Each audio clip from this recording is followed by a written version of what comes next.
دوستو آپ کی خدمت میں ایک بار پھر حاضر ہوں منشی پریم چند کی کہانی نمک کا دروغہ لے کر۔ جب نمک کا نیا محکمہ بنا اور خدا کی عطا کردہ چیزوں کا کاروبار ممنوع قرار پایا تو لوگ چوری چھپے اس کی تجارت کرنے لگے۔ قسم قسم کی جعل سازی اور دھوکہ بازی شروع ہوئی۔ کوئی رشوت سے کام نکالتا تھا، کوئی چالاکی سے۔ افسروں کی بہار تھی، پٹواری گیری کا معزز عہدہ چھوڑ چھوڑ کر لوگ اس محکمے کی طرف آنے لگے تھے۔ اس میں داروغہ کے عہدے کے لیے تو وکیلوں کا بھی دل للچا رہا تھا۔ یہ وہ زمانہ تھا جب انگریزی تعلیم اور عیسائی نظریہ کو لوگ ایک ہی چیز سمجھتے تھے۔ فارسی کا زور تھا۔ محبت کے قصے اور شرنگار رس کی نظمیں پڑھ کر فارسیدہ لوگ اعلیٰ عہدوں پر تعینات ہو جایا کرتے تھے۔ منشی ونشی دھر بھی زلیخا کی داستان فراق ختم کر کے مجنوں اور فرحات کی عشق و محبت کی تفصیلات کو نل اور نیل کی جنگ اور امریکہ کی ایجادات سے زیادہ اہم بات سمجھتے ہوئے روزگار کی کھوج میں نکلے۔ ان کے والد تجربہ کار آدمی تھے۔ سمجھانے لگے، بیٹا گھر کی حالت دیکھ رہے ہو، قرضے کے بوجھ تلے دبے ہوئے ہیں، لڑکیاں ہیں وہ گھاس پھوس کی طرح بڑھتی چلی جاتی ہیں، میں ساحل کا درخت ہو رہا ہوں، نہ معلوم کب گر پڑوں۔ اب تم ہی گھر کے مالک مختار ہو، نوکری میں عہدے کی طرف دھیان مت دینا، یہ تو پیر کا مزار ہے، نگاہ نذرانے اور چادر پر رکھنی چاہیے۔ ایسا کام ڈھونڈو جہاں کچھ بالائی آمدنی ہو۔ ماہانہ تنخواہ تو پوری رات کا چاند ہے جو ایک دن دکھائی دیتا ہے اور گھٹتے گھٹتے معدوم ہو جاتا ہے۔ بالائی آمدنی بہتا چشمہ ہے جس سے ہمیشہ پیاس بجھتی ہے۔ تنخواہ آدمی دیتا ہے اس لیے اس میں کوئی بڑھوتری نہیں ہوتی۔ بالائی آمدنی ایشور دیتا ہے اسی لیے اس میں برکت ہوتی ہے۔ تم خود سمجھدار ہو، تمہیں کیا سمجھاؤں۔ اس مسئلے میں دور اندیشی کی بہت ضرورت ہوتی ہے۔ آدمی کو دیکھو، اس کی ضرورتوں کو دیکھو اور موقع دیکھو، اس کے بعد جو مناسب سمجھو کرو۔ حاجت مند کے ساتھ سختی کرنے میں فائدہ ہی فائدہ ہے، لیکن بے غرض کو داؤ پر پانا ذرا مشکل ہے۔ ان باتوں کو گانٹھ باندھ لو، یہ میری زندگی بھر کی کمائی ہے۔ اس نصیحت کے بعد والد نے دعا دی۔ ونشی دھر فرما بردار بیٹے تھے، یہ باتیں دھیان سے سنی اور گھر سے چل کھڑے ہوئے۔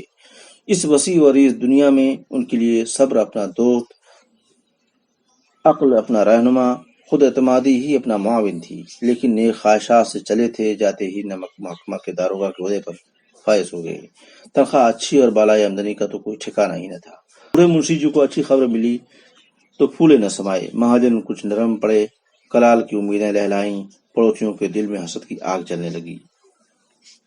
سردی کے دن تھے اور رات کا وقت۔ نمک کے سپاہی چوکیدار نشے میں دھت تھے۔ منشی ونشی دھر کو یہاں آئے بھی 6 مہینے سے زیادہ نہ ہوئے تھے، لیکن اس قلیل عرصے میں ہی انہوں نے اپنی انتظامی اہلیت اور اعلیٰ اخلاق سے افسروں کو مسحور کر دیا تھا۔ افسر ان پر کافی بھروسہ کرنے لگے تھے۔ نمک کے دفتر سے 1 میل مشرق کی طرف جمنا بہتی تھی، اس پر ناؤں کا ایک پل بنا ہوا تھا۔ داروغہ جی دروازہ بند کیے میٹھی نیند میں سو رہے تھے۔ اچانک آنکھ کھلی تو ندی کے بہاؤ کی جگہ گاڑیوں کی گڑگڑاہٹ، ملاحوں کی شور غل سنائی دی۔ اٹھ بیٹھے، اتنی رات گئے گاڑیاں کیوں ندی کے پار جاتی ہیں؟ کچھ نہ کچھ تو ضرور گڑبڑ ہے۔ دلیل نے وہم کی توثیق کی۔